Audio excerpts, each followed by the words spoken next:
Hola, ¿qué tal? Muy buenos días a todos, muy buenos días a todas. Aquí estamos iniciando la clase número 2 de nuestro curso de la historia de la sexualidad de Michel Foucault en curso virtual, la clase que se titula Sexualidad 2, donde seguiremos analizando el tomo 1, La voluntad de saber. Eh, la idea hoy es analizar los capítulos 4, titulado El dispositivo de sexualidad, y el capítulo 5, titulado Derecho de muerte y poder sobre la vida, que son dos capítulos importantísimos, como yo les decía, ¿no? ¿Por qué? Porque en el capítulo 4 tenemos el desarrollo de la teoría de poder de Foucault, sobre todo, y de la noción de dispositivo, la noción de dispositivo de sexualidad. Digo, es un capítulo de donde prácticamente se encuentra en germen un montón de desarrollos teóricos y de debates de los últimos tiempos. Y el capítulo 5, Derecho de muerte y poder sobre la vida, es donde aparece la definición de biopoder y de biopolítica. Por lo tanto, que también es un tema, y es un concepto y es una palabra que circula tremendamente estos últimos días, estos últimos meses, producto de la pandemia, ya que se ha empleado bastante. Vamos primero a entender a qué se refiere específicamente Foucault por biopolítica y luego cada uno sacará su conclusión de si está bien aplicado o no ese término. Bueno, vamos a ir sin rodeo ya al material de lectura porque realmente es importante que comprendamos bien la lógica del poder, que ya vimos la primera clase, pero la vamos a ver de manera sistemática.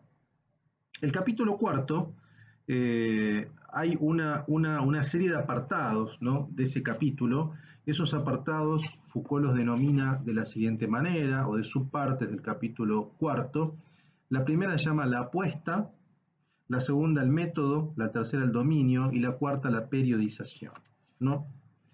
Vamos a la apuesta. La analítica del poder en Occidente, para Foucault, implica una lectura crítica, ¿no?, sobre las siguientes cuestiones. Lo primero es la lógica de censura, es decir, el poder impide que algo sea dicho. Esto es lo que Foucault va a criticar, ¿no? Esta lógica de censura en primer lugar. Digo, el poder, lejos de censurar, insisto, aclaro de nuevo como la vez pasada, no es que el poder no prohíba, no censure, sí, obviamente eso existe, nadie puede dudar de eso. Ahora, lo que Foucault critica es que el poder se reduzca a una operación de censura, que el poder se reduzca a una operación de represión. No lo es. Entonces, más bien lo opuesto, va a decir Foucault. El poder, más bien que prohibir que algo sea dicho, más bien incita a que algo sea dicho, ¿no? Permite la circulación de discursos, ¿no? Luego los clasifica, obviamente, pero produce esa incitación al decirlo todo, ¿no? Por tanto, primero se va a enfrentar a esa lógica de censura. Segundo, la relación negativa, sexo y poder se niegan mutuamente, el poder dice no al placer. ¿Mm? Bueno, eso también lo va a criticar, como vimos la vez pasada, como leímos el pasaje la vez pasada, digamos, ¿no? Más bien placer y poder se encabalgan y se incitan mutuamente y se reactivan. Entonces, tampoco uno puede pensar que el sexo es una reacción o es una resistencia al poder, no, más bien el sexo es una consecuencia, es un efecto de relaciones de poder, ¿no? La instancia de la regla, el poder dicta al sexo su ley, de lo prohibido y de lo permitido. ¿Mm? La D, el ciclo de lo prohibido, el sexo existe en la sombra reprimido. Esto también es algo que vimos la vez pasada. Y la E, unidad del dispositivo, el poder sobre el sexo se ejerce igual en cualquier lado, es uniforme y masivo. ¿Mm? Dice Foucault, ¿por qué se escapa tan fácilmente esta concepción de poder? ¿Por qué se acepta, por qué se acepta tan fácilmente esta concepción de poder? Esta concepción de poder, repaso, que tiene que ver con la lógica de censura, con la relación negativa sexo y poder, con un poder que dicta al sexo su ley, de lo prohibido y lo permitido y no de lo productivo, con un sexo que existe en la sombra, en lo reprimido, y con el poder sobre el sexo que se ejerce en cualquier lado de manera uniforme y masiva. Es decir, ¿por qué se acepta tan fácilmente, por decirlo en términos más simples, la hipótesis represiva, ¿no?, sobre el sexo? Bueno, Foucault lo que plantea es renunciar a la visión negativa jurídica del poder, ya sea como ley, como prohibición, como libertad, como soberanía, y pensar, y lo digo de manera literal, esto es una cita, pensar al sexo sin ley y al poder sin rey. ¿Mm? Al sexo sin ley y al poder sin rey. ¿Eso qué quiere decir? Bueno, pensar el sexo independientemente de una visión jurídica. Esa visión jurídica es una visión más afín a la lógica liberal de pensar el poder, como una lógica de contrato. ¿Mm? Es decir, un contrato por medio del cual yo le cedo, supongamos, al aparato del Estado, la posibilidad de tener el monopolio del ejercicio de la fuerza. ¿Mm? Para que me proteja. Eso en términos de contrato. Pero también en términos represivos. Eso implica criticar la visión marxista, la idea marxista y freudomarxista, la idea de que el poder es una instancia represiva que debe ser combatida. Bueno, eso también hay una desactivación también de la visión marxista. Entonces, tanto la visión liberal como la visión marxista van a ser visiones que Foucault va a evitar y va a criticar. ¿Y el poder sin rey en qué sentido? Bueno, que va a intentar pensar en un poder, no el poder soberano. Hay una dinámica del poder soberano, que es el poder territorial. Ahora hay otro tipo de poder. ¿Mm? ¿Cuál es el otro tipo de poder? El biopoder. El poder sobre la vida, que ahí lo veremos. Bien, método. Analítica del poder Foucaultiana. El poder para Foucault será una multiplicidad de relaciones de fuerza inmanentes. El poder está en todas partes, viene de todas partes, esta es una frase literal, que tiene ciertas características, ¿no? Pero es importante esto, que entendamos que el poder es una relación, es una red de relaciones de fuerza inmanentes. Las características, el poder se ejerce, no se comparte ni se arranca, se ejerce, es un ejercicio. Las relaciones de poder son inmanentes a cualquier relación, es decir, no hay relación social, política, sexual, que esté exenta de relaciones de poder. Ninguna. El poder viene de abajo, desde los dominados, entre comillas, o desde la capilaridad, a los dominantes. ¿Mm? Las relaciones de poder son intencionales y no subjetivas, vale decir, no son decisiones de un sujeto individual, sino que son cadenas vinculadas unas con otras. Es decir, no es que uno toma una decisión individualmente, sino que uno ya venía matrizado, uno ya venía siendo efecto de una relación de poder y toma su relación en relación con la otra. ¿Se entiende? O sea, no son compartimentos estancos, son cadenas. Son cadenas o son vínculos, por así decirlo, ¿no? Entonces no es un vínculo, no es una relación intencional o subjetiva, perdón, son vínculos intencionales, pero no subjetivos, no puramente subjetivos, en el sentido de autónomos, ¿no? El poder implica resistencia, dice Foucault, pero no desde fuera, sino en el poder mismo. Para Foucault no hay exterioridad del poder, nadie está fuera de una relación de poder. Entonces, repaso las características de la lógica del poder para Foucault. El poder se ejerce, es un ejercicio. No es una propiedad, es un ejercicio. No es que lo tengo siempre, no, lo ejerzo. Y ese ejercicio cambia, depende de la situación. ¿Se entiende? O sea, depende. Yo puedo ejercer el poder en cierta situación y puedo padecerlo. Por ejemplo, soy padre de familia, ejerzo la autoridad, ejerzo el poder como padre de familia sobre mis hijos. Ahora después trabajo en una empresa y soy empleado y ahí padezco el poder por parte de mi jefe. ¿Se entiende? Entonces, por ejemplo, puedo ejercerlo, puedo padecerlo independientemente de la circunstancia. Entonces, eso es la prueba más cabal de que el poder no es una propiedad. El poder es un ejercicio. Las relaciones de poder son inmanentes. Es decir, no hay ningún tipo de vínculo que esté exento a una relación de poder. El vínculo médico-paciente. El médico ejerce su poder, su saber médico. El poder psiquiátrico, ¿no? Sobre el paciente. Insisto, padres e hijos, docente-alumno, sacerdote-feligrés, gerente-empleado. Es decir, incluso en términos de relaciones de pareja, hay alguien que de alguna manera conduce. Entonces, ese es el punto, ¿no? O sea, no hay relación no hay ningún tipo de relación exenta a la relación de poder. El poder viene de abajo. Acá hay una visión que uno podría llamar interclasista de Foucault. Es una gran divergencia con el marxismo, digamos, ¿no? Foucault no piensa en términos de clase. En todo caso, si uno quiere tomar la categoría de clase, uno podría pensar que al interior de cada clase hay vínculos de poder.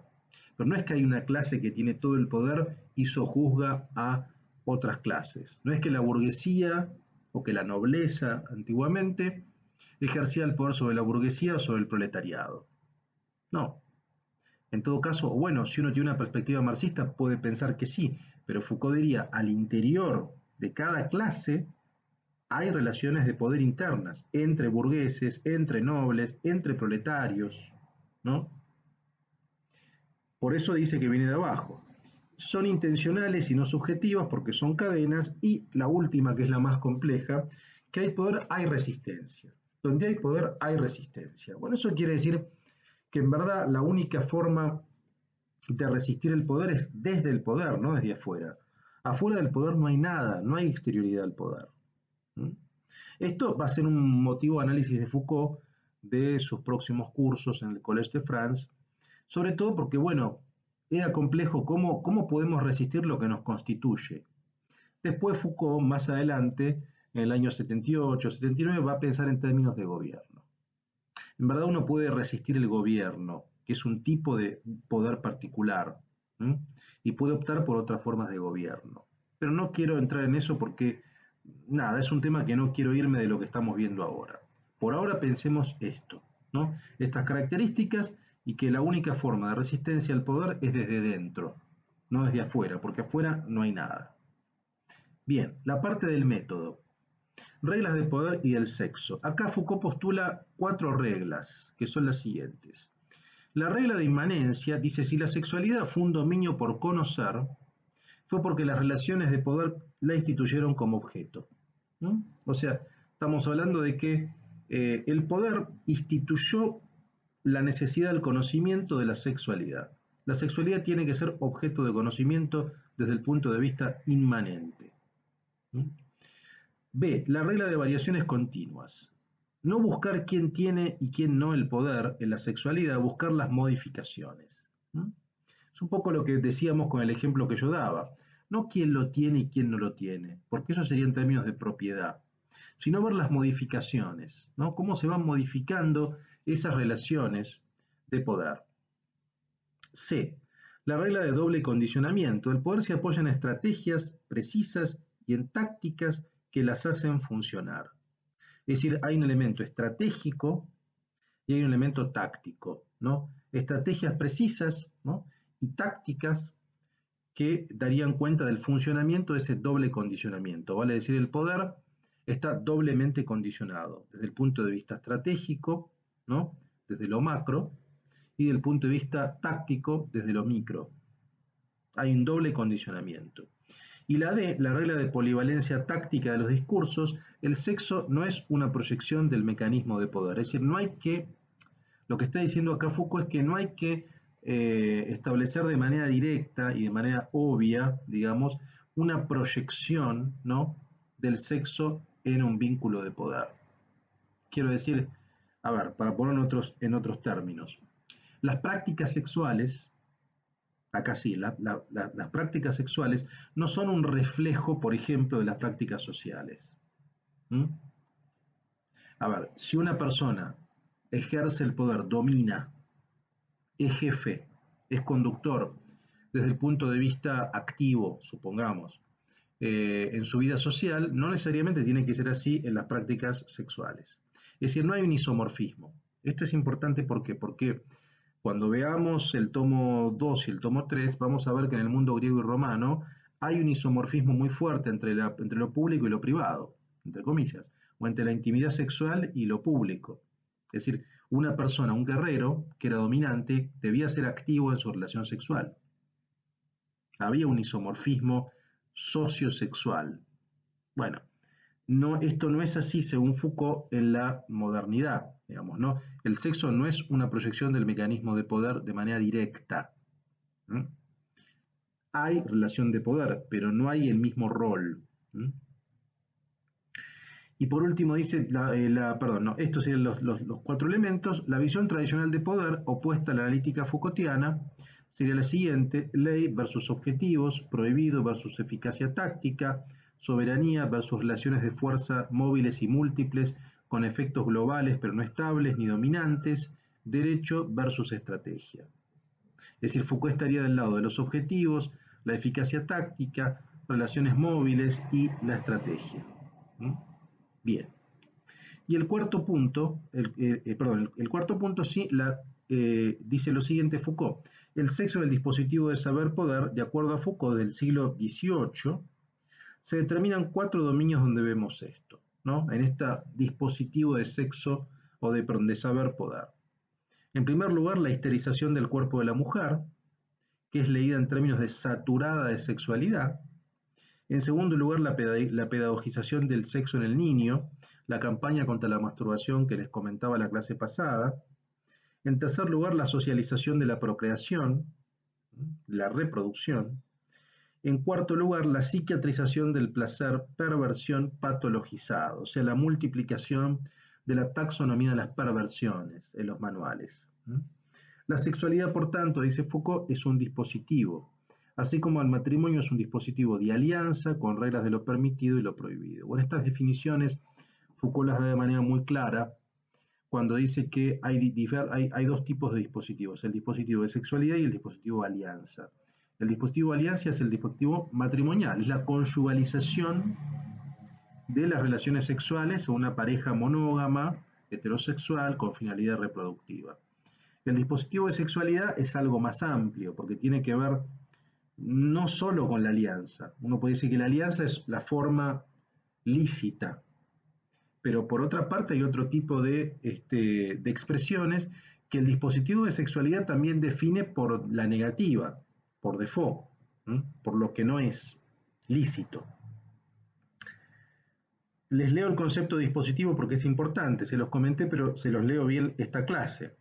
El dispositivo es la red de relaciones que se pueden establecer entre elementos heterogéneos, discursos, instituciones, reglamentos, arquitecturas, leyes, medidas, enunciados, lo dicho y lo no dicho. Establece la naturaleza del nexo posible entre estos elementos heterogéneos, cumple una función estratégica y se define por su constitución. Foucault hablará de diferentes dispositivos, por ejemplo, disciplinarios, la prisión, el hospital, el asilo, por ejemplo, securitarios, o de subjetividad como la sexualidad. La sexualidad es un tipo de dispositivo particular que no es disciplinario. Entonces, volvemos sobre esto. El sexo es el dispositivo de saber-poder, está determinado por 4 dominios, que son la histerización de la mujer, la pedagogización del niño, la socialización de la procreación y la psiquiatrización de la perversión. Bien. Y el último punto de este capítulo cuarto es la periodización. Dice, la inventiva de métodos y procedimientos en el siglo XIX surge, según Foucault, la teoría de que hay en nosotros un elemento peligroso que conviene temer, que es nuestra sexualidad. Nuestro instinto es peligroso. El psicoanálisis emergerá como la teoría de la ley y el deseo y como técnica para eliminar los efectos de lo prohibido. El psicoanálisis, según Foucault, será funcional a la hipótesis represiva, al ser su función liberar lo escondido y reprimido, en rigor persistirá en la misma matriz confesional. Un poco lo que decíamos la vez pasada. Es decir, supuestamente el psicoanálisis tenía como función la emancipación, la liberación de lo escondido, de lo reprimido, de lo traumático, pero seguirá ceñido a la lógica de lo confesional. Acá quizás se vea algún elemento en común con el antiedipo de Deleuze y Guattari. ¿Por qué? Porque lo que plantean Deleuze y Guattari, como vimos en el curso pasado que vimos aquí en Cursa Virtual, es que el psicoanálisis privatiza el deseo, lo coloca en la esfera íntima, en la esfera familiarista, lo edipiza. Esa edipización sería una suerte de neurotización que, lejos de liberar, no hace sino persistir en esa dinámica familiarista. Es decir, siempre lo remite toda la instancia al vínculo con papá y mamá, digamos, ¿no? Y no permite una posibilidad de salida de esa lógica. Bueno, en algún sentido lo que está pensando Foucault, me parece a mí, en esta crítica al psicoanálisis, es esto, digamos, que es funcional a la hipótesis represiva, si bien dice que tiene una función liberadora, emancipadora, etc., cuando remite o cuando piensa el deseo en términos de lo que debe ser arrancado de lo reprimido, bueno, lo sigue derivando de la instancia represiva y lo sigue ciñendo una dinámica confesional, ¿no? Eh, pero sobre todo quiero subrayar este elemento, el instinto peligroso. Esta idea de la sexualidad como un elemento peligroso. Como un elemento peligroso difícil de domar, difícil de dominar. Esto se va a ver mucho, sobre todo en un curso. Foucault analiza muy bien esto en dos cursos que recomiendo su lectura, que no los podemos plantear ahora porque se nos va mucho la clase, que son El poder psiquiátrico y Los anormales, que son cursos de los años anteriores, del 73 al 75, y que forman parte, desde mi punto de vista, de una suerte de caldo de cultivo o de experimentación de lo que sería la voluntad de saber. Eh, bueno, bien. Vamos, entonces ya dimos la definición de dispositivo, veamos dispositivo de sexualidad. Esta es la hipótesis central. Vale decir que la sexualidad es un dispositivo, es decir, es una red de relaciones de elementos heterogéneos, que son elementos discursivos, elementos institucionales, elementos de poder, o por así decirlo, de lo dicho y lo no dicho. La sexualidad, dice Foucault, es un dispositivo que las sociedades occidentales modernas han inventado a partir del siglo XVIII, a partir del cual Foucault da cuenta de una analítica del poder. La sexualidad, según Foucault, no parte de una hipótesis represiva, no hay evidencia histórica, dice él, sino por el contrario de la proliferación de los discursos sobre las sexualidades polimorfas. Para Foucault, la sexualidad es una prolongación de su analítica del poder y de los juegos de verdad. Por ello es ilusorio denunciar una represión de la sexualidad por parte de las relaciones de poder. La relación de poder ya está inserta en nuestros deseos y no es exterior. Nuestro deseo no es puro ni coaccionado por el poder. ¿Se entiende por qué Foucault trata de desactivar este vínculo? Es decir, a ver, el sexo o el deseo, en términos más específicos, no es algo que se oponga al poder, está producido por las relaciones de poder. Este es el punto. Por eso critica la hipótesis represiva, por eso critica el freudomarxismo, porque si uno piensa, al psicoanálisis o a la visión freudomarxista como la visión que nos libera de la alienación, uno piensa que el deseo es puro, sería algo puro, incontaminado, y que debemos liberarlo de todas esas capas que lo obturan para su libre expresión. Esas capas pueden ser el sistema capitalista, ciertas leyes, etc. Foucault dice no, el deseo no es puro, no hay pureza, el deseo es contaminado, entre comillas, digamos, ¿no? ¿Qué quiero decir con esto? El deseo ya está matrizado, las relaciones de poder están insertas en el deseo. Entonces, el deseo es un efecto de esas relaciones. Entonces, no tiene sentido una hipótesis emancipatoria, porque no hay oposición entre deseo y poder, no se oponen, se encabalgan. Entonces, yo no puedo liberarme de lo que me constituye. Este es el punto, ¿no? No hay coacción, hay producción. Entonces, acá viene el punto, ¿no? Acá viene el punto. Entonces, lo que yo puedo hacer es algo con eso. Siendo consciente de esa producción, bueno, puedo hacer algo. Sí, puedo poner cierta resistencia, pero sobre todo puedo crear diferentes relaciones de poder-placer, por ejemplo, ¿no? Bien. Hasta acá sería lo que tiene que ver con el capítulo cuarto. Veamos el capítulo quinto y último, que tiene que ver con derecho de muerte y poder sobre la vida. Bien, dice lo siguiente: la patria potestas del derecho romano de disponer de la vida de los hijos y los esclavos, de quitarla, se reemplaza en la modernidad, según Foucault, sobre todo en el siglo XVII y XVIII, por el hacer vivir y rechazar hacia la muerte, o rechazar la muerte o rechazar hacia la muerte, técnicamente. La vida es donde el poder se establece. Este poder sobre la vida, Foucault lo va a llamar biopoder, poder sobre la vida, y se articuló en dos formas, que son la disciplina y la biopolítica. Aquí está la palabra célebre que hoy circula tanto. De acuerdo a Foucault, pasamos del poder soberano, que tenía la potencia de muerte, al biopoder, que es la administración y la gestión de la vida. La vida es una apuesta de luchas políticas desde la modernidad, es decir, desde el siglo XVII y XVIII. Técnicamente, biopolítica, ahora lo veremos, es la administración y gestión de la vida biológica de la población. Pero antes que eso, veamos lo siguiente, ¿no? Foucault comienza hablando del derecho romano, de esta figura de la patria potestas, y cómo había una potestad en el derecho romano de disponer de la vida de los hijos y de los esclavos, de quitarla, cosa que se reemplaza en la modernidad, según Foucault, por al revés, más que el hacer morir, el hacer vivir, no es el hacer morir, el hacer vivir y el rechazar hacia la muerte. O sea, sería una instancia doble, ¿no? El hacer vivir y el rechazar hacia la muerte. El rechazar hacia la muerte quiere decir el dejar morir, en cierto sentido. Es el dejar morir. La vida es donde el poder se establece, pero lo importante es esta idea, ¿no?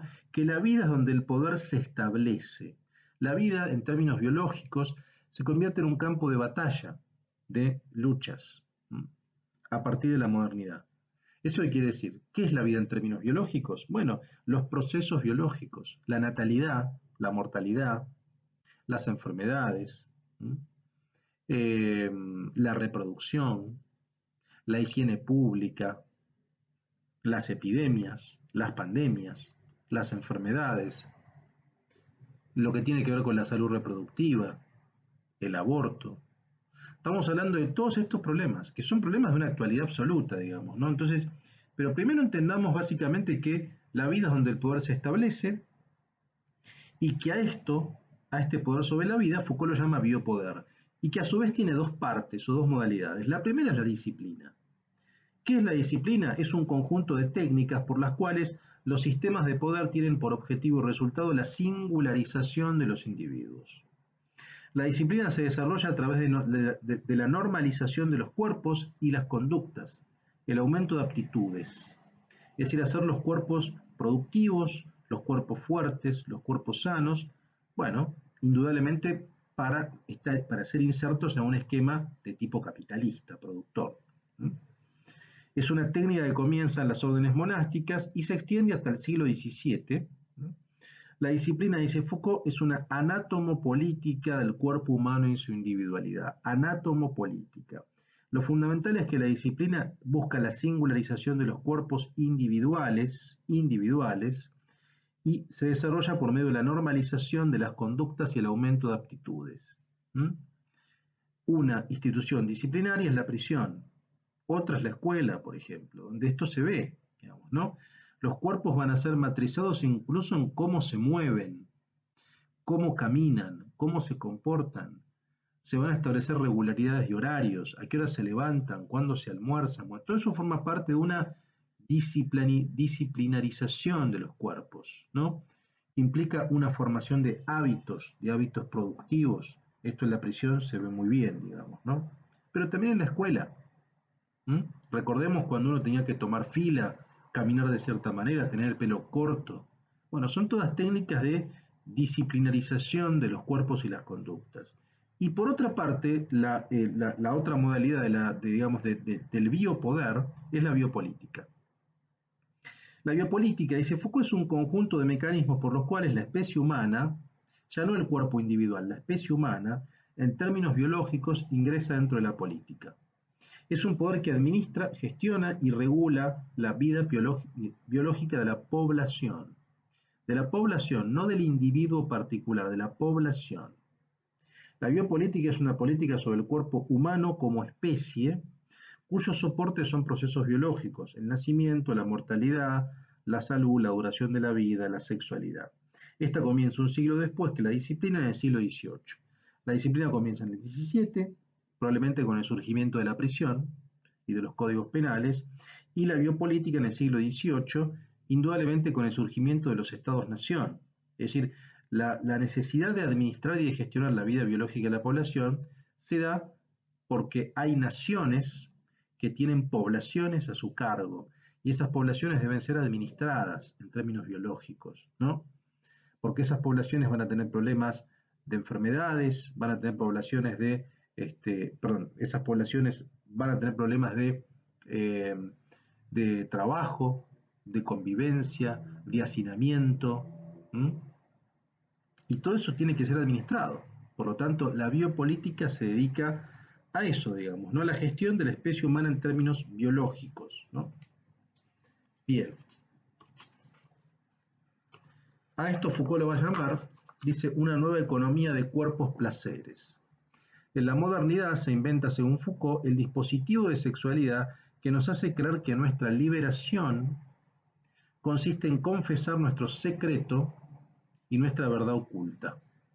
En rigor, para Foucault, nuestra libertad es una práctica que consistirá en inventar nuevas prácticas sexuales y modos de vida, y no en emanciparnos de la represión ni en liberar nuestro deseo. Esto Foucault lo dice todo el tiempo, lo dice en entrevistas también, digamos.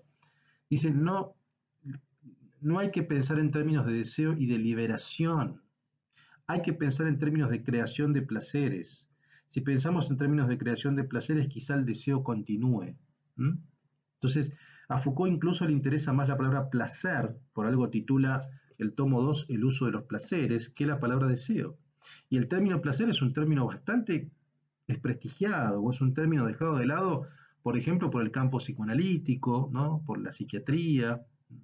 Y Foucault reivindica el término placer, a diferencia del término deseo, que no es un término que le tenga una resonancia demasiado agradable, ¿no?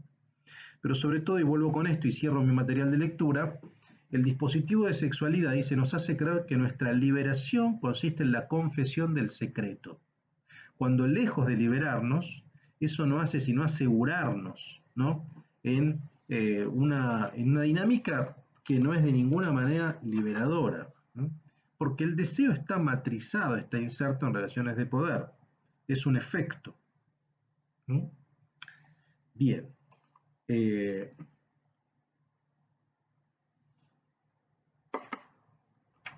Bueno, vamos a leer ahora. Espero que haya quedado claro. Lo que quiero que quede claro de esta clase es, primero, que se entienda bien la lógica del poder en términos de Foucault. Y segundo, que se entienda muy bien el biopoder. Las dos cosas están vinculadas, obviamente, ¿no? Primero, el poder como relaciones de fuerza móviles, inmanentes. Y segundo, el biopoder y sus dos modalidades, la disciplina y la biopolítica. Esos son los puntos fundamentales. Bueno, vamos al dispositivo de la sexualidad. Lo que ya leí lo vamos a dejar de lado, digamos. Esto que dijimos ya, digamos, la relación negativa, la instancia de la regla, el ciclo de lo prohibido, la lógica de la censura, la unidad del dispositivo, esto está bien. Vamos a la parte del método. La parte del método, vean lo que dice Foucault. Apenas comienza en mi edición en la página 112. Dice, me parece que por poder hay que comprender primero la multiplicidad de las relaciones de fuerza inmanentes y propias del dominio en que se ejercen, y que son constitutivas de su organización, el juego que por medio de luchas y enfrentamientos incesantes las transforma, las refuerza, las invierte, los apoyos que dichas relaciones de fuerza encuentran las unas en las otras, de modo que formen cadena o sistema, o al contrario los corrimientos, las contradicciones que aíslan unas a otras. Las estrategias, por último, que las tornan efectivas y cuyo dibujo general o cristalización institucional toma forma en los aparatos estatales, en la formulación de la ley, en las hegemonías sociales. El poder está en todas partes, no es que lo englobe todo, sino que viene de todas partes. Y el poder, en lo que tiene de permanente, de repetitivo, de inerte y de autorreproductor, no es más que el efecto de conjunto que se dibuja a partir de todas estas movilidades, el encadenamiento que se apoya en cada una de ellas y trata de fijarlas. Hay que ser nominalista, sin duda. Esto es importante, ¿no? Foucault se piensa como nominalista. El poder no es una institución y no es una estructura, no es cierta potencia de la que algunos estarían dotados. Es el nombre que se presta a una situación estratégica compleja de una sociedad dada. Es el nombre que se presta a una situación estratégica de una sociedad dada. Bien. Bueno, acá esto ya lo vimos, el poder no se adquiere, esto no lo voy a repetir. Lo mismo que las reglas, regla de inmanencia, de variación continua, de doble condicionamiento. Esta regla es interesante, voy a volver sobre esta regla de doble condicionamiento porque a mí es una es una observación que me parece muy interesante. Vean lo que dice acá Foucault. Dice, de unas a otras ninguna discontinuidad, como en dos niveles, uno microscópico y otro macroscópico, pero tampoco homogeneidad. Más bien hay que pensar en el doble condicionamiento, de una estrategia por la especificidad de las tácticas posibles y de las tácticas por la envoltura estratégica que las hace funcionar. Así en la familia, el padre no es el representante del soberano o del Estado, y estos no son proyecciones del padre en otra escala. La familia no reproduce la sociedad y ésta a su vez no la imita.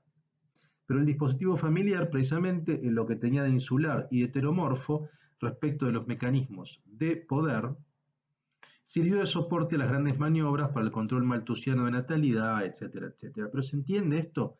Y esto tiene que ver también con la regla de polivalencia táctica de los discursos. No hay una relación analógica isomórfica entre, por ejemplo, padre para la familia y Estado en la esfera pública, ¿no? No hay una relación analógica, o por lo menos Foucault trata de criticar esa relación analógica de uno como representante. Hay más bien un doble condicionamiento estratégico y táctico que no implica necesariamente una analogía, ¿no? Bien,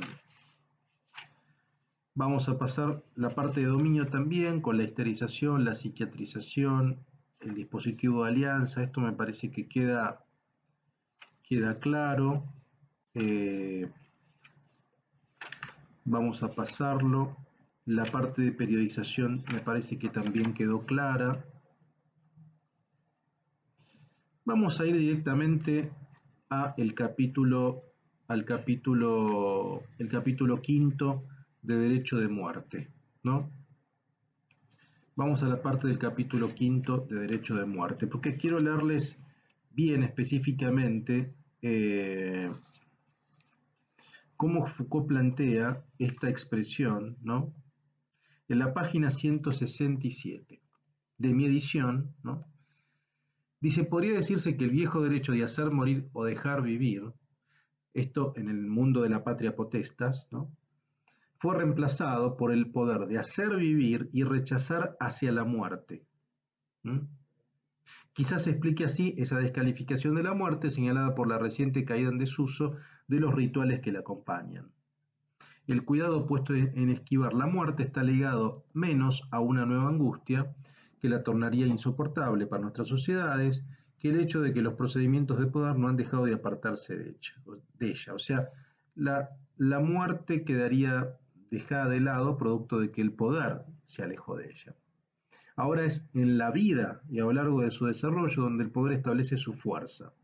La muerte es su límite, el momento que no puede apresar. Se torna el punto más secreto de la existencia, el más privado.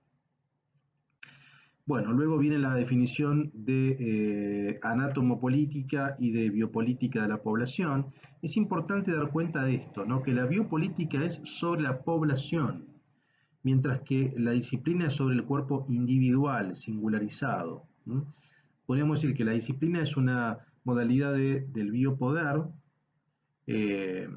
intrainstitucional, intraprisión, por ejemplo, o la escuela, ¿no?, y que se aplica sobre cuerpos circulares, mientras que la biopolítica es una modalidad del biopoder que se aplica sobre la población, sobre la demografía, no sobre un grupo homogéneo cerrado, sino una diversidad de grupos, que tiene como finalidad administrar y gestionar esa vida biológica de la población. No solamente la de una institución, que es la prisión, como la disciplina. Ese es un caso puntual, sino que la biopolítica es la administración de todo tipo del cuerpo especie, ¿no? Es una diferencia no menor. Bien. Vamos a leer aunque sea un par de párrafos más. Bueno, todo el capítulo quinto yo recomiendo, obviamente yo no puedo leerlo todo, hago una selección de algún párrafo, pero recomiendo que lean con mucha atención todo el libro, obviamente, todo el libro, porque realmente este libro es un libro extraordinario, pero sobre todo pongan mucha atención al capítulo cuarto y al capítulo quinto, porque ahí, desde mi punto de vista, se entiende bien si uno quiere realmente comprender la teoría del poder en Foucault, tiene que leer con mucho detalle esos dos capítulos, sobre todo el capítulo cuarto y luego el capítulo quinto, ¿no? Bien. Vamos a leer el último. Voy a ir al cierre directamente, porque es interesante el cierre del libro, ¿no? En la última página, la página 193 de mi edición. Vean lo que dice Foucault. Derecho de muerte y poder sobre la vida. Dice, con frecuencia se evocan los innumerables procedimientos con los cuales el cristianismo antiguo nos habría hecho detestar el cuerpo. Pero pensemos un poco en todas estas astucias con las cuales desde hace varios siglos se nos ha hecho amar al sexo, con los cuales se nos tornó deseable conocerlo y valioso todo lo que de él se dice, con los cuales también se nos incitó a desplegar todas nuestras habilidades para sorprenderlo, y se nos impuso el deber de extraer la verdad, con las cuales se nos culpabilizó por haberlo ignorado tanto tiempo. Ellas son lo que hay, ellas son las que hoy merecerían causar asombro. Y debemos pensar que quizá un día en otra economía de los cuerpos y los placeres ya no se comprenderá cómo las astucias de la sexualidad y del poder que sostiene su dispositivo lograron someternos a esta monarquía del sexo, hasta el punto de destinarnos a la tarea indefinida de forzar su secreto y arrancar a esa sombra las confesiones más verdaderas. Ironía del dispositivo nos hace creer que en ello reside nuestra liberación. ¿Cuál es la ironía? Bueno, lo que decíamos antes, ¿no? La idea esta de que confesar o de que decir implica liberarse, cuando en verdad nos damos cuenta de que el deseo también está constituido por relaciones de poder. Por lo tanto, lejos de liberarnos, no hace sino certificar eso. Bueno, yo diría cerrar acá. Los invito, insisto, a que lean en detalle el capítulo cuarto y el capítulo quinto, y que me hagan las consultas o hagan las intervenciones que ustedes quieran, digamos, ¿no? Ustedes pueden plantear reflexiones en general, es interesante eso. Para cerrar este volumen primero, y la próxima clase ya empezamos con el volumen segundo, con el uso de los placeres.